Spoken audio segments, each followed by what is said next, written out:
নমস্কার বন্ধুরা, আমার চ্যানেলের আরও একটি নতুন রেসিপিতে আপনাদের সবাইকে স্বাগত।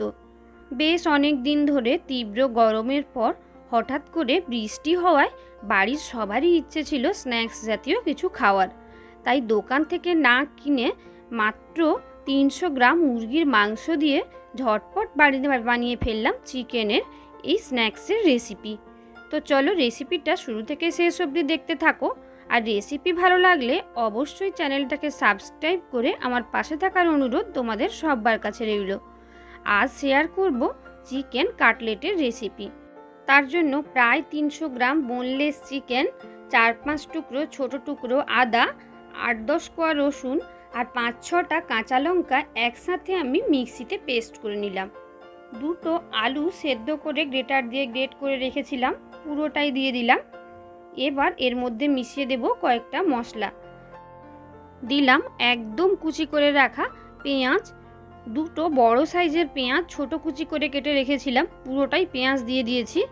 এবার দিলাম ধনে পাতা কুচি 1 মুঠো, দিচ্ছি কাঁচা লঙ্কা কুচি 3টে কাঁচা লঙ্কা ছোট কুচি করে কাটা।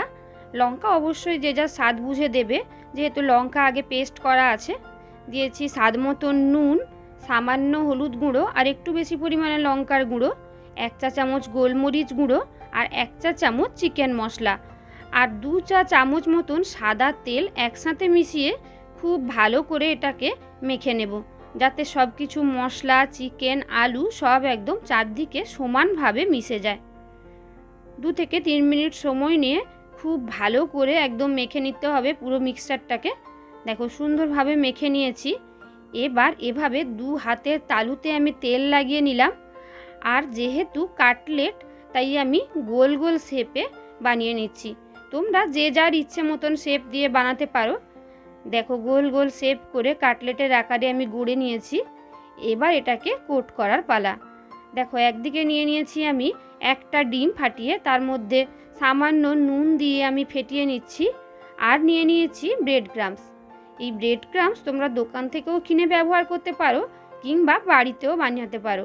তো ব্রেড ক্রাম্বসের রেসিপি জানতে চাইলে অবশ্যই আমাকে কমেন্টে জানিও। দেখো প্রথমে একটা কাটলেট নিয়ে তাকে ডিমের মধ্যে কোট করে ব্রেড ক্রাম্বসের মধ্যে দিয়ে দিচ্ছি। তোমরা এই কাটলেট ভাজার সময় কাটলেটটাকে ডবল কোট করেও ভাজতে পারো, কোনো অসুবিধা নেই। তবে আমি এখানে ডবল কোট করছি না, সিঙ্গেল কোট করে এটাকে ভেজে নেব। দেখো একবারই ডিম গোলায় চুবিয়ে তারপর আমি এটাকে ব্রেড ক্রাম্বসে ভালো করে কোট করে নিচ্ছি। দেখো খুব সুন্দরভাবে কাটলেটগুলোর 2 পিঠই আমি কোট করে নিয়েছি। এবার এগুলোকে তুলে রেখে দেব। দেখো খুব সুন্দরভাবে কোট করতে হবে যাতে চারদিকে ব্রেড ক্রাম্বসগুলো সুন্দরভাবে লেগে যায়। দেখো খুব সুন্দরভাবে কাটলেটগুলো একদম কোট করে নিয়েছি। আর একইভাবে আগে বাদবাকি কাটলেটগুলো কোট করে নেব। আর এইভাবে প্রত্যেকটা কাটলেট সুন্দরভাবে কোটিং করে তোমরা ফ্রিজের মধ্যে 1 সপ্তাহ অবধিও রেখে দিতে পারো। শুধুমাত্র ভাজার কয়েক ঘন্টা আগে বার করে নিয়ে তারপর ভেজে নিলেই মুচমুচে কাটলেট রেডি হয়ে যাবে। দেখো কাটলেট অনেকেই ডিপ ফ্রাই, আবার অনেকেই শ্যালো ফ্রাই করেও ভাজেন, তবে আমি ডিপ ফ্রাই করেই ভাজছি। তাই একটু বেশি পরিমাণে সাদা তেল কড়াইতে দিয়ে দিয়েছি। আর যতটা তেল দিয়েছি তাতে দেখো 3টে কিংবা 4টে কাটলেট আরামসেই ভাজা হবে। এবার গ্যাসের ফ্লেম একদম মাঝারি অবস্থায় রেখে কাটলেটগুলোকে ভেজে নিতে হবে। গ্যাসের ফ্লেম হাই করে নিলে কি হবে, কাটলেটের 2 পিঠ সুন্দরভাবে কালার আসলেও ভেতরটা একদমই কাঁচা থেকে যাবে। তাই একদম মাঝারি ফ্লেমে কিংবা প্রয়োজন হলে মিডিয়াম টু লো ফ্লেমে রেখেই কাটলেটগুলো ভাজলে খেতে অনেকটা বেশি মুচমুচে হবে আর ভেতরটাও সুন্দরভাবে রান্না হয়ে যাবে। দেখো প্রায় কাটলেটগুলো এক একটা করে ভাজতে সময় লাগবে 4 থেকে 5 মিনিট।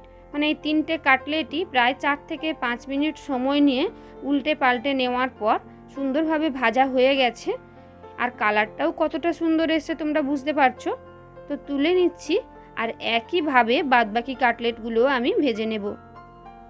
তো বন্ধুরা, কতটা কম সময়ে বাড়িতেই এত সুন্দরভাবে বানিয়ে নেওয়া গেল চিকেন কাটলেট। আর এই যখন তখন এখন বৃষ্টি হচ্ছে, তো এই বৃষ্টির মধ্যে এই চিকেন কাটলেট আর সাথে যদি 1 কাপ চা কিংবা কফি থাকে, সন্ধেটাই পুরো জমে যায়। আশা করি বাচ্চা থেকে বড় সকলের পছন্দ হবে রেসিপিটা। তো বন্ধুরা, রেসিপিটা কেমন লাগলো তোমরা অবশ্যই কমেন্টে জানিও। আর রেসিপি ভালো লাগলে আরও নতুন রেসিপি পেতে ঝটপট চ্যানেলটাকে সাবস্ক্রাইব করে দিও। আসছি নতুন কোনো রেসিপি নিয়ে। ততক্ষণের মতন সবাইকে টাটা।